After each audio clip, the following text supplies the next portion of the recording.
forests or waste product from farms can be converted into a variety of new bio-based products like mass timber or sustainable aviation fuel. In fact, the production of sustainable aviation fuel represents a brand new American industry. The development of that industry is also supported by the IRA through the Act's significant production tax credits.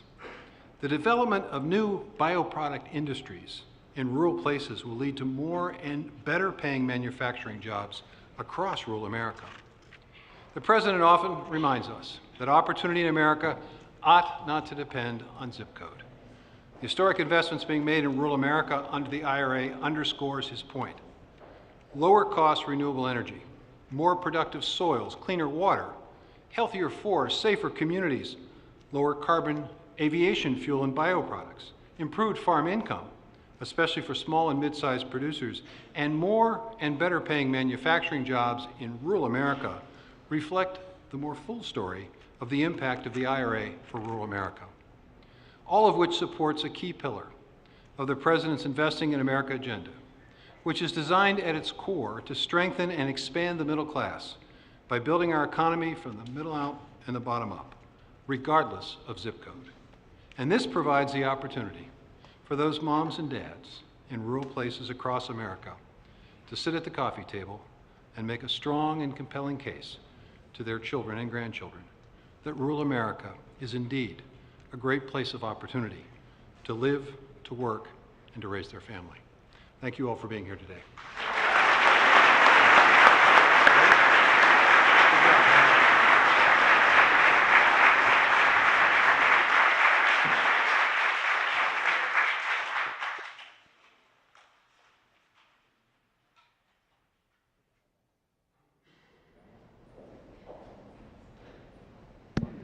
Distinguished guests, Leader Chuck Schumer and Speaker Emerita Nancy Pelosi.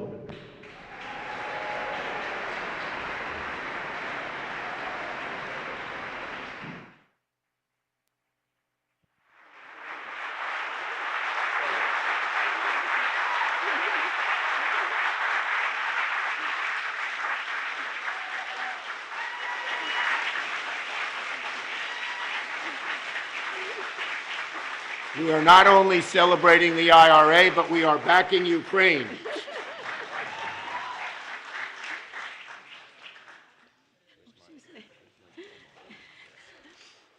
Good afternoon, everyone. To all of you, thank you. Thank you. This day would not be possible without the outside mobilization of so many great green activists across the country. Your organizations, whether it's environmental groups or labor unions or entrepreneurship, whatever it is, you made this all happen. Thank you. And for this president who signed the Inflation Reduction Act 1 year ago today, this president not only made history, he made progress on one of the most pressing challenges of our time. June Kang from the IBEW, Apprentice, this is what the president's initiative is about. Secretary Vilsack and Administrator Regan spoke so beautifully about various aspects of this legislation. And Scott Stracek will talk, and an entrepreneur will talk about all that. So it reaches across our entire economy. And thank you to the visionary leadership of Leader Chuck Schumer passing this important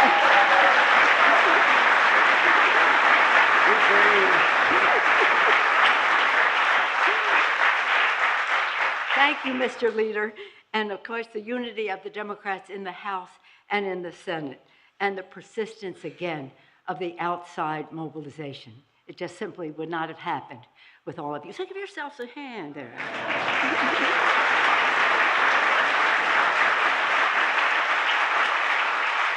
Our inside maneuvering, as I said, can only be as effective as possible without the force of outside mobilization. Together, we have enacted a law that is forging America's healthier, cleaner, fairer future. With the stroke of President Biden's pen today, 1 year ago today, we have achieved a monumental victory for America's families. The President, Mr. President, the Inflation Reduction Act fits comfortably among many landmark laws that bear your signature and your leadership. More on that in a moment. First, though, I want to talk about the IRA. This is such a remarkable accomplishment for our country. At a time when our thoughts and prayers with the people of Maui and so many communities are battling devastating disaster, there's no more urgent task than saving our planet. This is not new to our president. Mr. President, this is your day. This is your day. Nearly 4 decades ago, Mr. President introduced the first climate bill in the Senate. 1986, before I was in Congress. You were already here. I was already a senior member.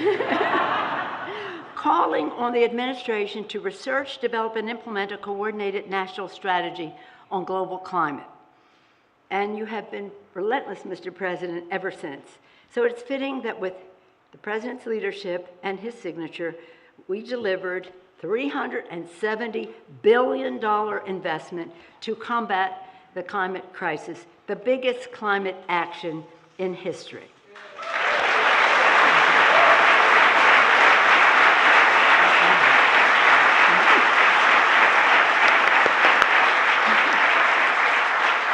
And we all want to thank the President for making all the difference in the world with an agenda of diversity, inclusion, innovation, and justice, always for the children. As we all know, the climate crisis is a health issue.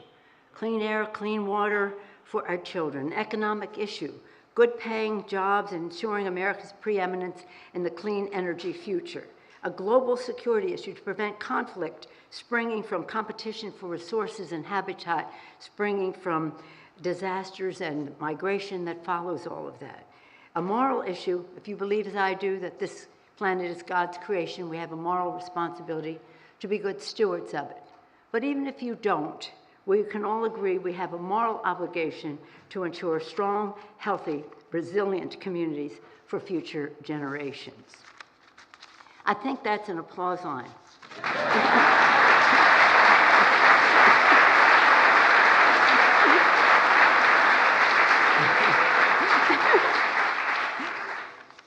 At a time, again, in our country is facing so many challenges and uncertainties, right now, our families are feeling the Inflation Reduction Act's impact.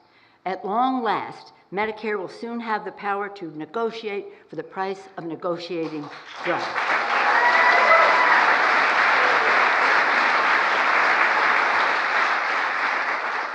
Seniors can get life-saving insulin for just $35 a month. As you know, Mr. Leader, you were so instrumental in making this happen. It was $500 or $600 a month before this legislation. Now $35 a month for seniors. And 15 million Americans are saving an average of $800 per year. That's each. A family of 4, around $3,000 on their health insurance through the Affordable Care Act exchanges, which were extended in this legislation. As Speaker, then, it was my profound privilege last year to gavel down the historic vote on the Inflation Reduction Act in the House. And it was a thrill to watch from the Speaker's chair there so many House Democrats quite literally jumping for joy. Right, Mr. Meeks? Ms. Moore? Knowing how transformative these initiatives will be for America's families. We're all so proud. I'm going to boast about the House. You'll boast about the Senate. Okay. I can encourage you to do that. I know you're shy about it all, but our Select Committee on the Climate Crisis, led by Kathy Castor, was recognized for developing a groundbreaking foundation laying roadmap for climate action. Many of the recommendations now in the law, including clean energy tax credits, were present in that legislation. You know that, Mr. Markey, because you did a similar thing in the earlier Congress. Thank you for your leadership. That's an applause line.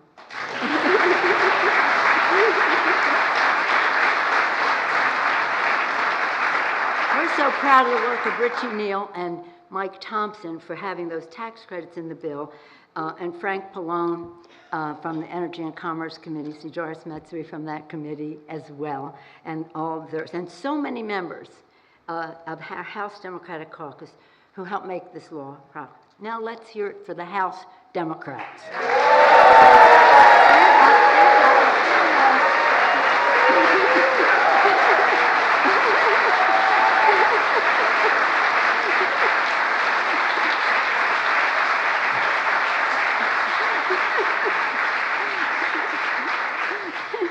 Debbie's on the committee as well. I want to tip my hat to Sheldon Whitehouse. Relentless, persistent, just there, whether it's a COP meeting, wherever it happens to be, or just a small little press conference that we might be having. He is always there, and I thank him for his persistent leadership, and so many others in the Senate on this important issue. So here we are, gathered here today, 1 year later. Seems like yesterday, doesn't it, Chuck? Seems like yesterday when you came in with your plot. It's a secret plot. Okay, now let me just put this in this perspective. As I said, this is the president's day. He started in 1986.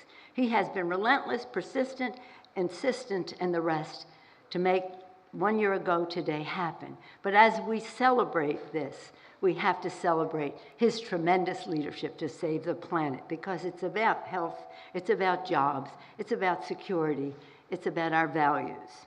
But it happens also it's a monumental victory for America's families, and it fits comfortably among many landmark laws that bear the president's signature, but more importantly, his leadership. We propelled America from the depths of the pandemic with the American Rescue Plan. We are rebuilding communities across the country with good-paying union jobs.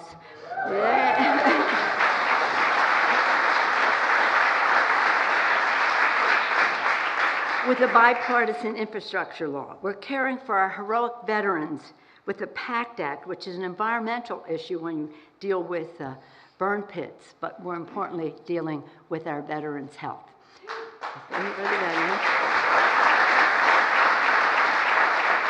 John Peel, John Stewart, thank you. We're powering decades of discovery and manufacturing lessons with our CHIPS and Science Act, and so much more. Together, working together, the Biden-Harris administration, Senate Democrats, led by the great Chuck Schumer, you'll get a chance to applaud him, but you can do it again. And House Democrats led by our magnificent new leader, Hakeem Jeffries.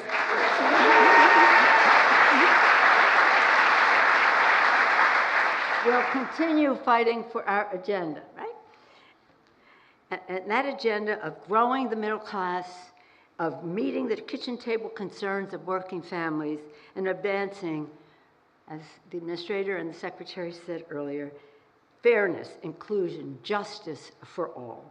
Indeed, under the leadership of you, Mr. President, you'll tell them what I said, right? Thank you for your leadership for a bright future for America. God bless you, Mr. President. Thank you, Mr. President, and God bless America.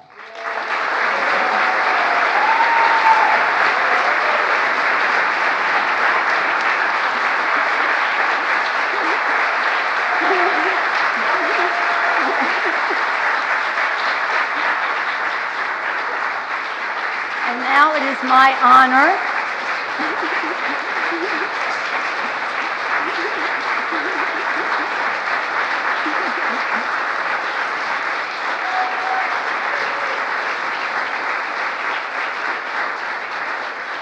if we were at the Capitol, I would have said it's my distinct honor and personal privilege to introduce the great leader of the United States Senate. Aren't we proud of all the work that Chuck Schumer did to make today possible? Thank you. Thank you, everybody. And I was going to do it, but you preempted me. I said, I have an applause line. Nancy Pelosi.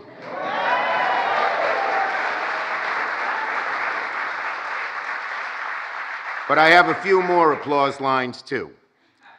And I see so many people in the audience here, whether they were from government, whether they were from the staffs of our Senate and House members who worked so hard on this bill, whether they were from labor, whether they were from business, whether they were from the environmental community and so many of the groups that lobbied. I want you to stand up if you helped make this happen, and it should be every one of you. Stand up so Nancy and I can give the greatest applause line of all of you.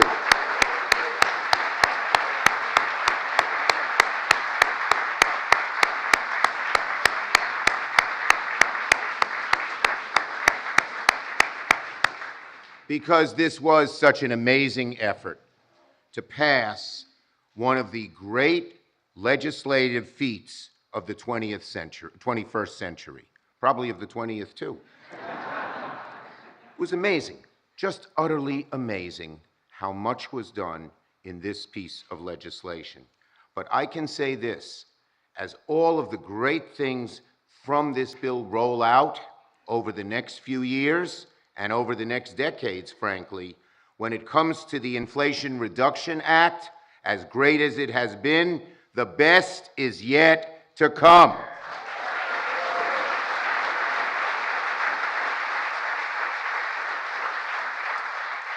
I want to thank, Nancy has a whole bunch of colleagues. The only one I see here is Ed Markey. Any other senators hiding there?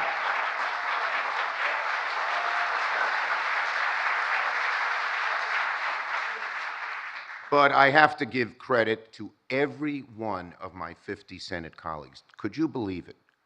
With the Senate caucus running from Bernie Sanders to Joe Manchin, with only 50 votes, and we needed every single one, and to have to do it under the circumstances which we did, all the rules of reconciliation and all of that, to pass such an amazing piece of legislation is one of the great legislative feats that has ever occurred, and it wouldn't have happened without 50 senators, each of whom, every one of them should be here today, and they're here in spirit, each of whom knew that they weren't going to get everything they wanted, that they had to all pull together as a team, and we were a greater team.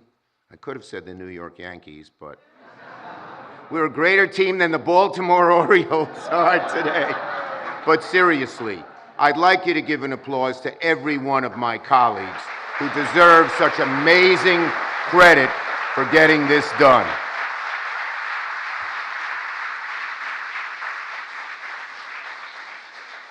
And of course, President Biden, as Nancy well outlined, he envisioned this a long time ago.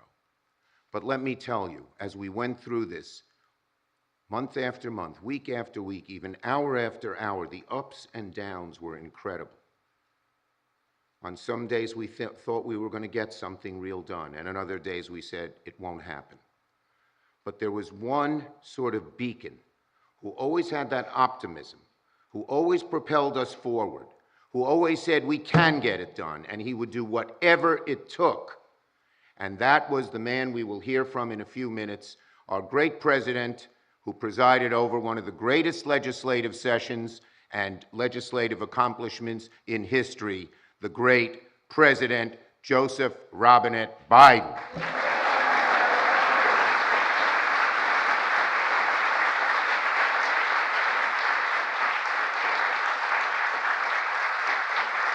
Hear that, Joe? Keep going.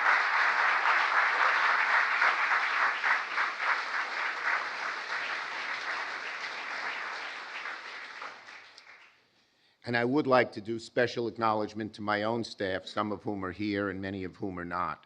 I cannot tell you how amazing they were as we went through this, particularly during those 9 days when all of you called me and I said, I can't tell you anything. But the amazing work they did, working really 24/7, constantly, was incredible. A few of them are here, but I would like to acknowledge them because without my wonderful staff, this wouldn't have happened either.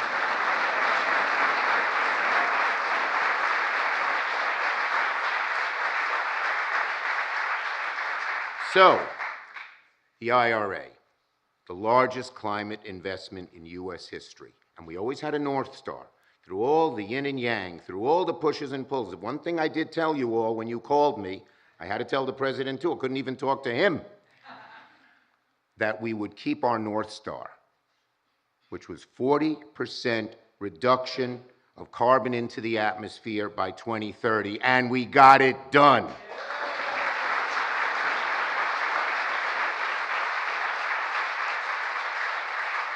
It was also one of the few pieces of legislation where we said for every dollar we spend, we're going to put a dollar away to reduce the deficit. The Republicans talk about it. They just do tax cuts for very well-to-do people and increase the deficit. But we actually did something.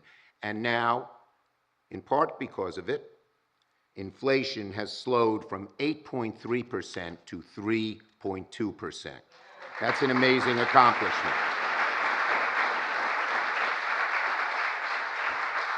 Over 170,000 clean energy jobs already have been created and announced. In state after state, in city after city, every week there's another announcement of more jobs, good paying jobs, jobs with a future that have come because of the IRA. 170,000 clean energy jobs already, and there are going to be many, many, many more. Many more. Clean energy investments are so popular. We put $369 billion as the amount that we would put in for tax reductions to encourage wind and solar and clean energy. It's now over $500 billion, and it could go as high as $1 trillion because clean energy is economically sound and politically popular from one end of the country to the other. Close to $1 trillion.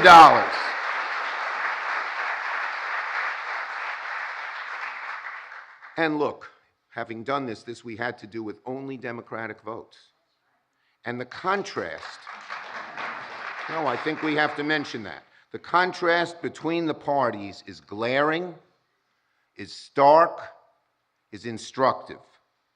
Today, the president is celebrating one of the most significant bills in decades, a bill that lowers costs, creates jobs, makes the very, very wealthy pay some of their fair share.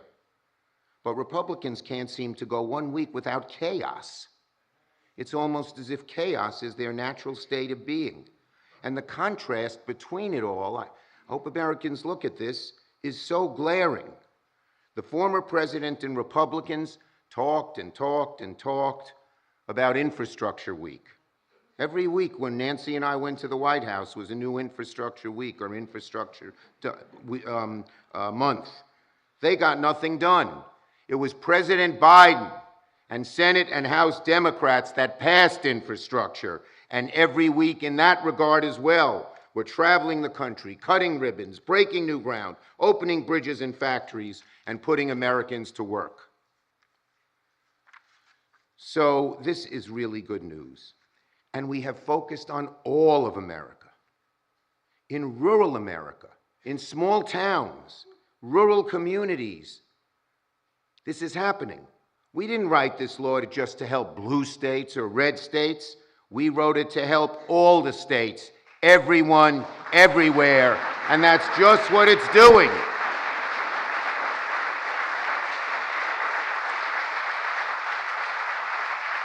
And if you want proof that the Inflation Reduction Act is working and is broadly popular, well, just look around.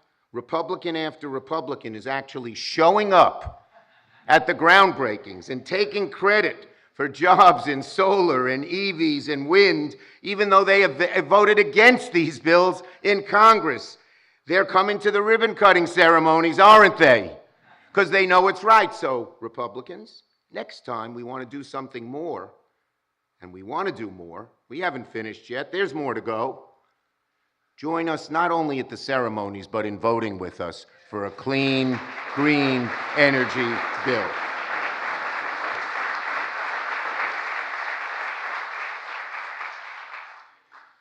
So, this is amazing. I've always said, Nancy and I, Hakeem, we've always said we want to work with Republicans side by side to get things done whenever we can. We always try to be bipartisan because we want to benefit this country. We love this country. We want people to understand that we can do good things to make their lives better. And that's how we made this Congress so consequential. So the bottom line is that we welcome bipartisanship. We did many of the other bills, the infrastructure bill, the CHIPS and Science bill, the PACT Act, the gun safety law, bipartisan. We couldn't do it in this one. Unfortunately, too many of our colleagues on the other side of the aisle were in the grip of the oil lobby and big pharma. But we're going to fight and fight and fight to make these issues as bipartisan as we can, because America needs them. So, we're going to find more opportunities to keep going in the months ahead. Americans don't want chaos. They don't want extremism. They want better jobs, higher paychecks, lower costs of living. That is just what Democrats accomplished in the Inflation Reduction Act a year ago. And you can bet we're going to keep it going. As I said, when it comes to the IRA, when it comes to all the things we were able to do about growing the middle class with good-paying union jobs, with cutting costs, we've accomplished a lot, but the best is yet to come. Thank you, everybody. Thank you, Mr. President. Thank you all for making this happen. This is a great day for our country, for the Congress, and for President Biden, but the best is yet to come.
Distinguished guests, the President of the United States, accompanied by Scott Strazik, CEO of GE Vernova.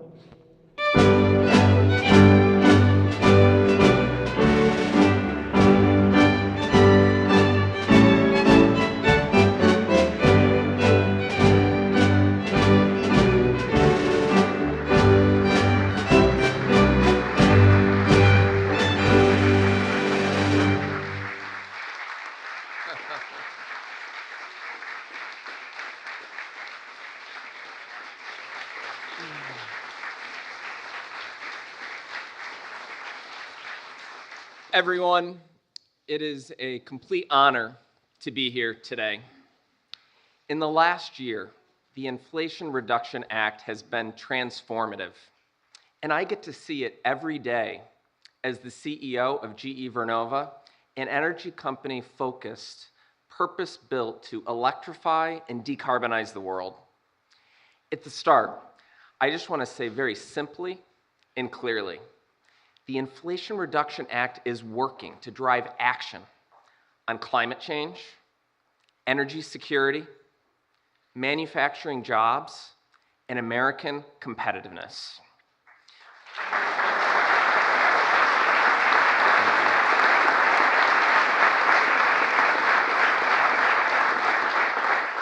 At GE Vernova, we are accelerating our investments every day in breakthrough technologies, adding new factories, creating new jobs. And if I just give two quick examples, Schenectady, New York, the founding of General Electric. Exactly. With its size, with its legacy, we've invested $50 million this year, 200 new union jobs to create the first 6-megawatt wind turbine in the US.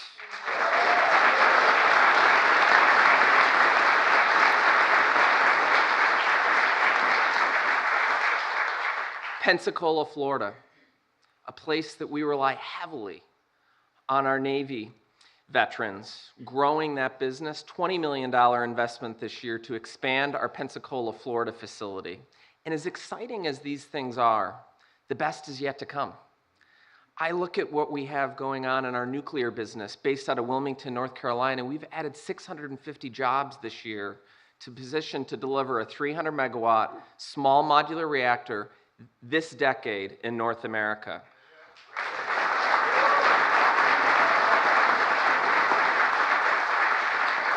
The investments to come in our grid facilities in Pennsylvania and Wisconsin to drive the resilience that's needed in the grid, or what I look at the work that we're doing with our researchers for tomorrow's technology in partnership with the DOE with hydrogen in carbon capture, the best is yet to come.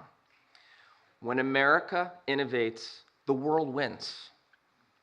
So on behalf of our GE Vernova employees, on behalf of my 9-year-old daughter, my 11-year-old son, I'm thankful to have here today, and their generation, because that's why we're doing this work. I want to thank the President, thank the leadership team. It's an honor to welcome you. Thank you, Mr. President.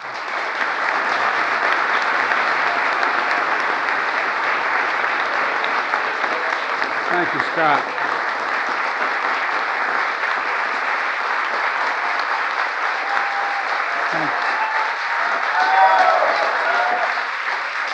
Thank you, thank you, thank you. Please, thank you. I think your patience today exceeds your good judgment, but thank you. And I want to say one thing to your children. I know some really great ice cream places around here. And Daddy owes you. Okay? So talk to me afterwards.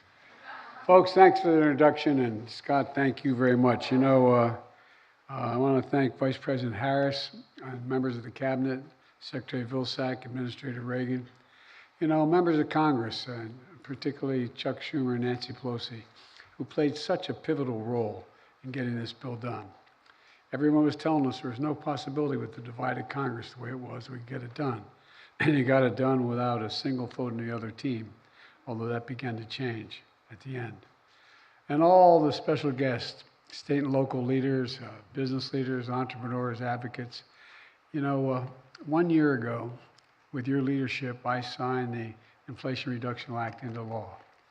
And one of the most significant laws I think has ever been enacted. Taking on the special interest and winning, and winning.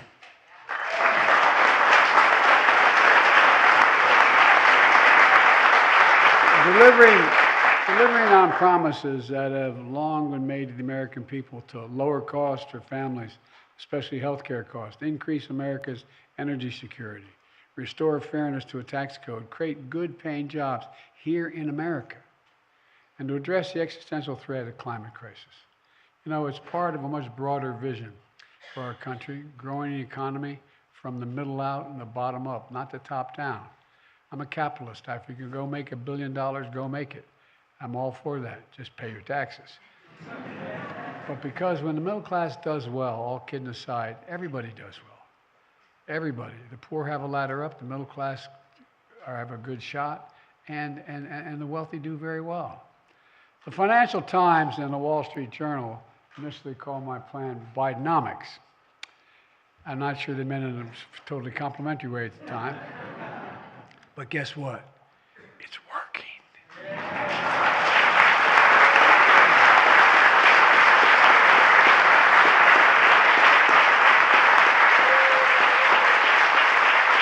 Our economic plan, made possible by all of you in this room, and that's not hyperbole, created more than 13,400,000 jobs, new jobs, since I took office.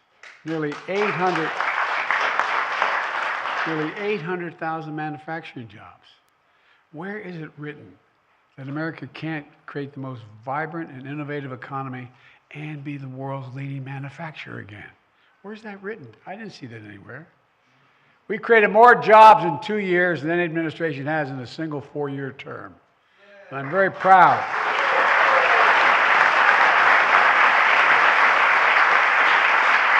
I'm very proud that unemployment has been below 4% for the longest stretch in over 50 years. Below 4% and going down. We now have more jobs than we did before the pandemic. And workers aren't just finding more jobs, they're finding better jobs, higher pay, higher job satisfaction.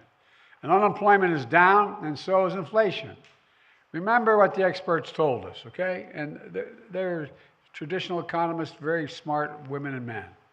They told us getting inflation under control, in order to do, we had to lower wages and increase unemployment. Not a joke. Had to lower wages and increase unemployment. But we never thought the problem was too many people, at least I didn't, too many people that were working, or that working people were making too much money. I just thought that was not the best answer to how to get it down. Now, one reason we've seen inflation fall by 2/3 without losing jobs is corporate profits are coming back down to earth. The excesses are being eliminated by the corporations. We have more to do, but inflation is now the lowest point it's been in 2 years. When the Inflation Reduction Act was passed a year ago today, inflation was, as it pointed out by Chuck or Nancy, I can't remember which one, 8.3%. It's now down to 3.2%, the lowest among, and it's going to go lower. But here's the point, it's lowest among the world's leading economies. Take every major economy in the world, we have the lowest inflation rate. At the same time, wages are growing faster than inflation. This matters. The way I think about inflation is the way my dad used to talk about it around the kitchen table. Not a joke. I'm being deadly earnest about this. He'd ask, how much is left after all the monthly bills are paid? How much do you have left over after you pay them all?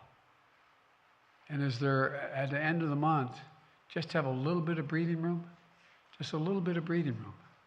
That's one of the reasons why we've worked so hard dealing with farm and other things. Not only to get the overall cost of average people with the monthly bills down, in addition to inflation. The Inflation Reduction Act is giving people more breathing room, as my dad would say, and it's supercharging the economic transition in key ways. First, it's taking the most aggressive action ever on climate energy, ever. I've long said, and that's why I think all the unions have come along. I've long said, when I think climate, not a joke, I think jobs. I think jobs. For real. By the way, none of this would have happened had the unions not stepped up and supported us. The idea, why wouldn't it? Would not have happened. This law is one of the biggest drivers of jobs and economic growth this country has ever seen. Since I took office, the private sector has announced nearly $240 billion in new clean energy manufacturing investments. That private sector, $240 billion invested.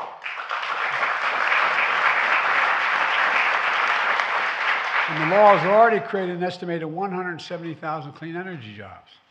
In 1 year, it's estimated that that will grow to 1.5 million more jobs over the next decade. First was 1 year, now we're talking about the decade.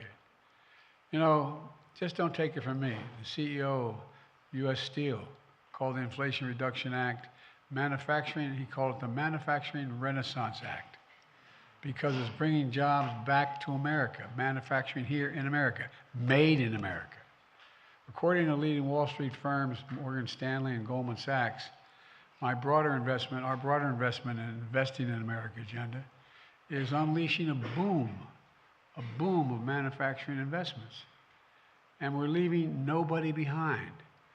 We're investing in all of America, in the heartland and coast to coast. You know, I saw a few of my Democratic friends not in Congress, a friend said, look, you're investing more in red states than in blue states. Well, I made a commitment. This is about all of America. I was impressed. No, I really mean it.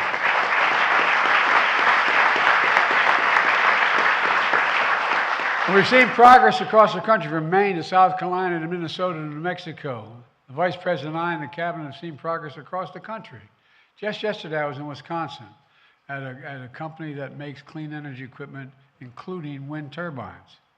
Because of the Inflation Reduction Act, they expect their market in American-made wind turbine generators to double next year.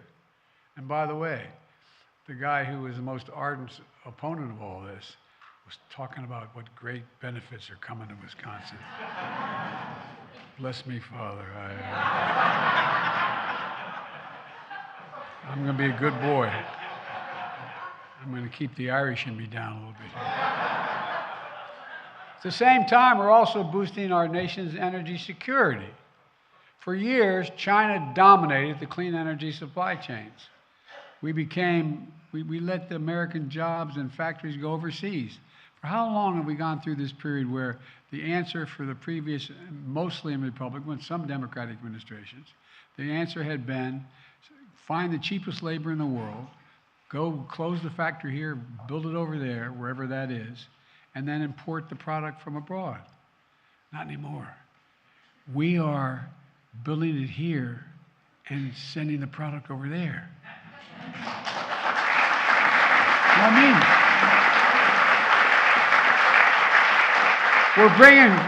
we're bringing critical supply chains and technologies home for electric vehicle batteries, solar panels, wind turbines, critical minerals. And because the CHIPS and Science Act, we've generated $231 billion in private investment in making semiconductors. $231 billion. A small computer chip the size of the end of your fingertip that affects nearly everything in our lives, from cell phones to automobiles to the most sophisticated weapon systems. You know, we invented these chips. We used to produce these chips. We stopped, and we saw during the pandemic we paid a high price for things that when overseas factories shut down, we paid a big price. But now we're bringing semiconductors home. In 2030, the Inflation Reduction Act is projected to help triple wind power and increase solar power by 8-fold. By 2030, electricity deployed through the U.S. power grid is expected to be powered by 81% clean energy. Hear me? 81% clean energy.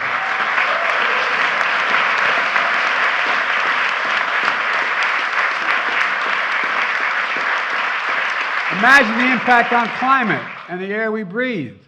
The law is going to help meet all of my bold climate goals by cutting carbon pollution in half by 2030.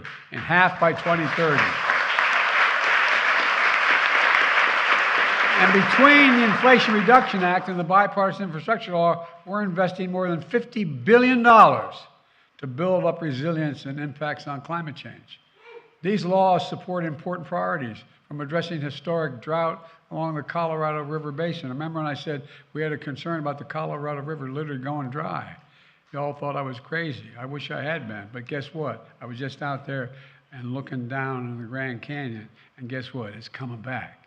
But at any rate, we're responding to coastal erosion, sea level rise in the Gulf of Mexico, and helping reduce the effects of extreme heat by investing nearly $1.5 billion to plant trees and expand community parks and forests. Folks, there's a lot more. You've heard a lot today, and I'm going to not go into it all, but this law is helping families save thousands of dollars in energy bills every year through the tax credit and rebates to buy new and efficient electric appliances, weatherize their homes, install heat pumps, rooftop solar. As a consequence of this, it's estimated that the consumer is going to save at least $27 billion in electric bills between now and 2030.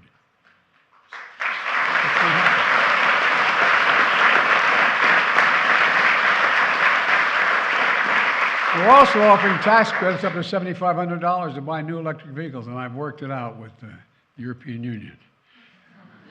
And fuel cells made here in America. For the first time, we can get a tax credit to buy used electric vehicles. And thanks to the law, new electric vehicles are going to save, this is a fact, if we do this, and we're doing it now, tens of billions of gallons of gasoline between now and 2030. That's a lot less pollution.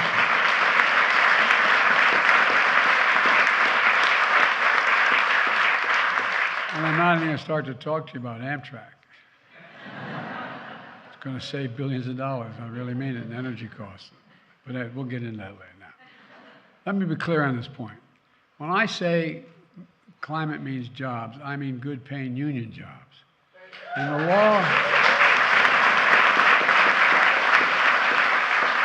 will give an added boost to clean energy products that pay prevailing wage, employ registered apprenticeships, and use made in America parts and products, and not violate any international trade agreements. It's all in the law. And we're re-incentivizing companies to build clean energy projects in the same communities that powered our nation with fossil fuels. We owe them, whether it was Scranton, Pennsylvania, or West Virginia, wherever it has been. They've supplied the fossil fuels we needed for generations. For example, next generation batteries are being made in an old steel mill in West Virginia. Solar panels are going to a closed coal plant in New Mexico. These incentives are going to help make clean energy jobs good paying union jobs and ensure the benefits of clean energy economy reaching communities left behind. And they're left behind. When they left behind, they lost their pride. They lost a sense of who they were. They lost what was going on. To reach communities too often left behind. That's the focus. We're already seeing it happen. Laborers and carpenters building solar farms. Iron workers and operating engineers building wind projects. Electricians installing solar panels and electric vehicle chargers. By the way, 500,000 of those suckers. And it's going to mean a lot. It's a big deal. The clean energy economy should also be a win-win for auto companies and union workers. You know, as the big three automakers and companies, the United Auto Workers, negotiate a new collective bargaining agreement, I'm asking them to work together to forge a fair agreement. Together, we can make this transition to a clean energy future fair and just. And that means ensuring that auto jobs continue to be good jobs so you can support a family. That auto companies honor the right of workers to organize, taking every possible step to avoid painful plant closings, and that when transitions are needed, they are fair and designed to retool, reboot, and rehire the same factory and communities at a competitive wage while the existing workers get the first shot to fill those jobs. That's only fair. It matters. Second, because the Inflation Reduction Act, we're talking about life-saving steps to reduce health care costs. It locks in place the lower health care premiums for millions of American families under the Affordable Care Act, saving them an average of $800 a year. And I see my friends in the Congress who saw that, in the Senate and House, saw that make that happen. Plus, we pay more for our prescription drugs than any country, major country in the world. The product made here in the United States, sold in Montreal or Paris or anywhere around the world, is cheaper than it's made here where it's been produced. For years, many of us have been trying to give Medicare the power to negotiate lower drug prices, which will reduce, by the way, the federal deficit at the same time. Because when Medicare doesn't have to pay the high price, guess what? It cuts your taxes. It cuts the amount of money the federal government has to pay. For years, Big Pharma won. Big Pharma blocked us. But not this time.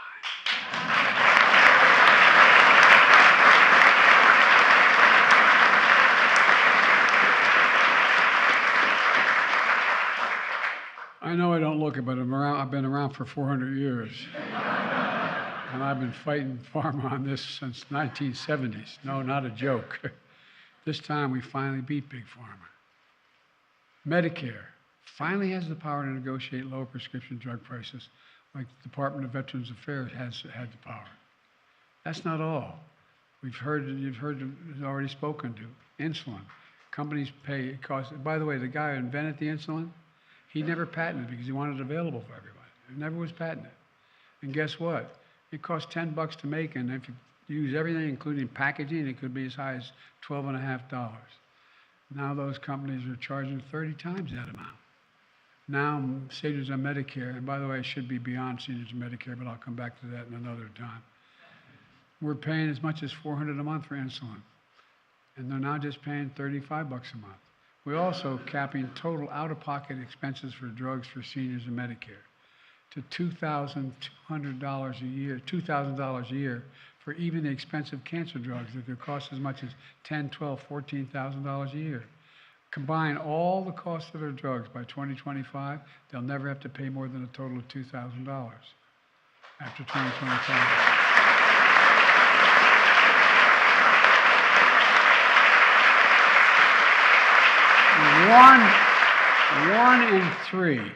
One in three seniors on Medicare is going to save an average of $400 a year. Seniors with the highest drug costs are going to save an average of $2,500 a year. And the pharma companies are still going to do very, very well. The laws require that drug companies will raise prices faster than inflation. If they do that, they're going to have to pay the difference back to Medicare. That'll create an incentive to keep prices from skyrocketing. And negotiating drug prices alongside other parts of the law will save the federal government $160 billion, reducing the cost of government by $160 billion. It will lower the federal deficit because it means what happens here is Medicare is going to be paying less for the prescription drugs they deliver to the American people. So it not only lowers costs for the person receiving the drug, it lowers the cost for taxpayers. Lowers the cost for taxpayers. And it gets to a third win for the American people with this law. We made all the progress without raising taxes on the middle class. I made a commitment, and some thought it was too much of a commitment, it was too high, that no one making less than $400,000 a year will pay a single penny more in federal taxes. It's a commitment I've kept so far, and as long as I'm president, I will keep it.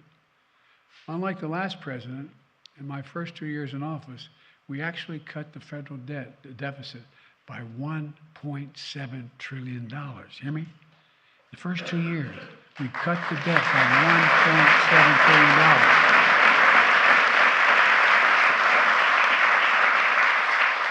And through this law, we're going to continue cutting the deficit and cutting subsidies to big pharma and ensuring wealthy and big corporations begin to pay their fair share of federal taxes.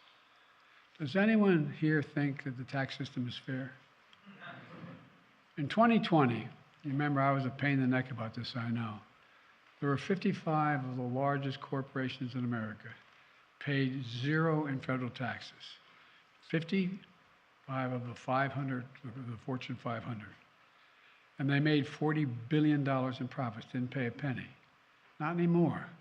The law requires a minimum tax of 15% on our biggest corporations and a 1% excise tax on stock buybacks when they pay profits to shareholders. The law also saves money by cracking down on super wealthy tax cheats, making sure billionaires who pay, by the way, there's about 1,000 now. We used to have 750 before the pandemic.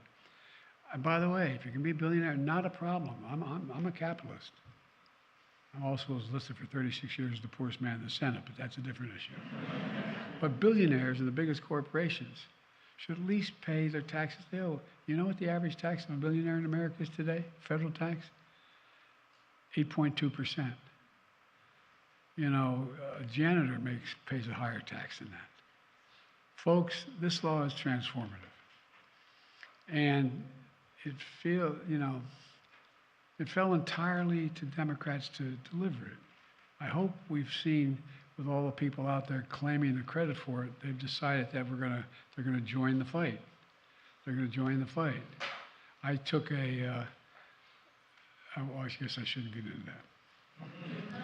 But one congressperson who's been particularly strident about me laid out all that we did. We just took it and used it as an ad. I didn't realize.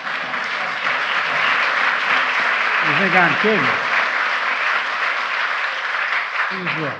The idea that not one single Republican voted for it. You know, and I know my colleagues know this, and I've had 7 of my former Republican colleagues in the Senate come to me and say they agreed with us. But I promised I'd never say the names, and I never will tell anybody. But the reason they did that was they said, Joe, if I vote for X, Y, or Z, they're going to primary and it'll cost me my election. Not a lot of political courage, but an explanation of why there's a lot of people who believe what we're doing is right, but just are a little worried in this environment. In fact, Republicans have repeatedly tried to repeal key parts of the Inflation Reduction Act, including the Speaker of the House now, taking credit for the billions of dollars in private investments and thousands of jobs coming into their states. That's okay. I ran for president and I said I represent all Americans. And like I said in the State of the Union, I'll see you at the groundbreaking.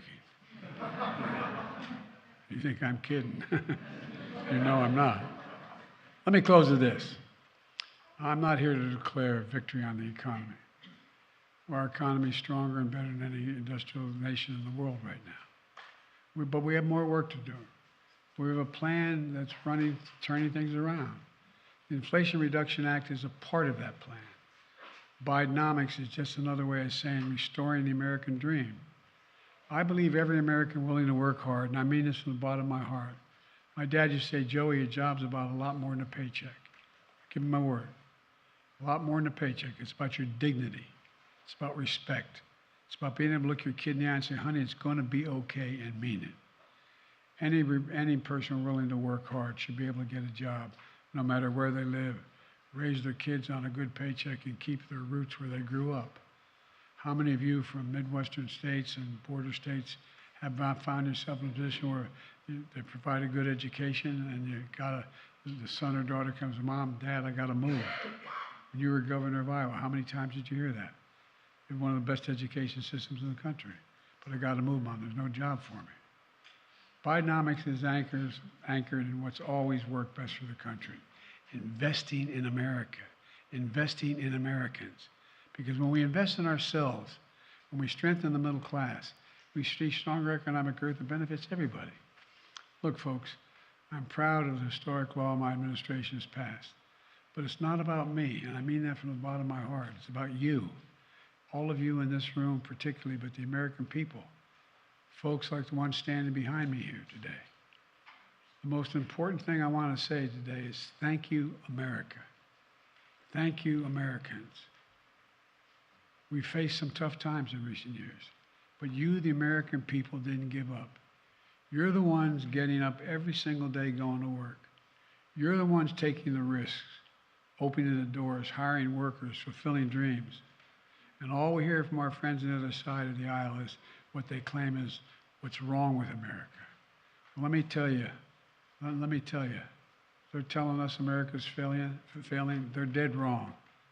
They're dead wrong. America isn't failing. America's winning. And I've said 1,000 times.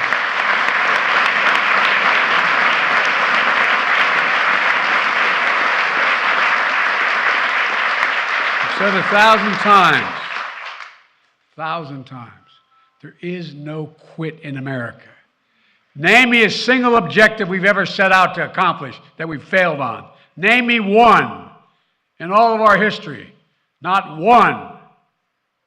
It's never been a good bet to bet against America.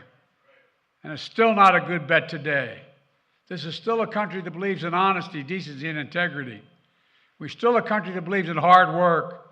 We're still a country that believes in each and every one of us is created equal. We've never fully lived up to it. We've never walked away from it. And I guarantee you we're still the beacon for the world. You ought to come with me to all these international meetings. Listen to the rest of the world, what they say to the President of the United States. Everyday ordinary people, every day get up and do extraordinary things. That's who we are. America's best days aren't behind us, they're ahead of us. This isn't about the past, it's about the future we're going to build. And I've never been more optimistic about America's future. Just remember who in God's name we are. We're the United States of America. And there's nothing beyond our capacity when we do it together. God bless you all, and may God protect our troops. Thank you, thank you, thank you. Distinguished guests, please remain in your seats as the President departs the East Room. Thank you.